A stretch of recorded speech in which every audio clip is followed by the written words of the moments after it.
So as I noted in my introductory video, most institutions struggle to assess teaching as well as they would like to. So we might reasonably ask, why is that the case? Why is it so hard for us to assess teaching well, particularly at institutions like Wake Forest, where we care deeply about teaching? Now, one answer to that question is that to meaningfully and equitably assess teaching is a task that takes a great deal of time, and time is not something that most of us in academia have in reserve. And while there is some truth to that we'll talk about in future videos, I think actually that there's a more fundamental challenge that is causing the difficulty beyond just that it takes a lot of time. And that's related to the fact that we often lump together a number of steps. We ignore a number of steps we need to take and lump together other steps without understanding the pieces of a comprehensive assessment process. So often it's the case when departments come to me, they come to me to ask for help revising their student evaluation form, as if that encompasses all that is necessary to assess teaching. And my argument is that actually confuses evidence with a process. So student feedback is important, and we'll talk about that later, but student feedback should be one piece of evidence in a larger evaluative process. And so I often say I can't help you with your evaluation form until we talk about some previous questions. And the same thing is true with procedure. Like, so how should we do peer review, and how often should we do it, and how should we interpret these findings? All very important questions, but not the only questions that we should be asking. So in our proposal, we are going to address 6 broad questions that the best practices in the assessment of teaching suggest you should ask and answer when developing a comprehensive, holistic assessment process. The first and most obvious is, why are we assessing teaching? Are we assessing teaching for summative purposes to determine who we hire, who we promote, and who we give merit raises to?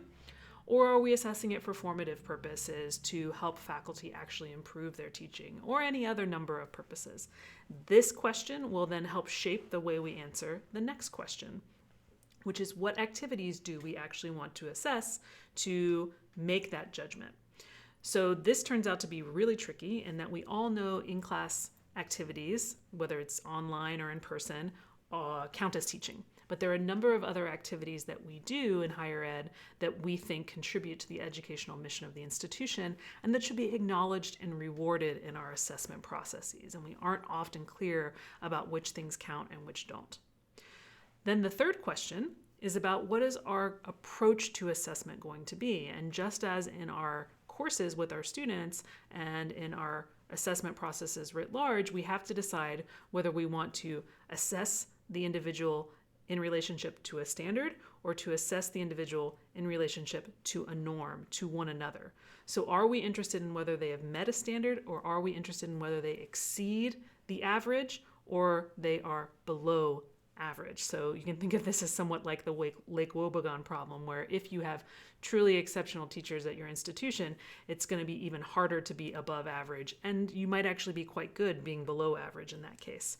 So we have to decide that. It's a foundational issue. We'll talk about that a bit in our proposal as well.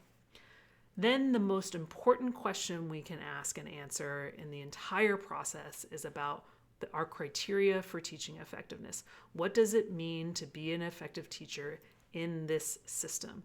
This is important for a variety of reasons, not the least of which is that it gives guidance to those who are being assessed about how they can actually develop their teaching to do well on that assessment process, right?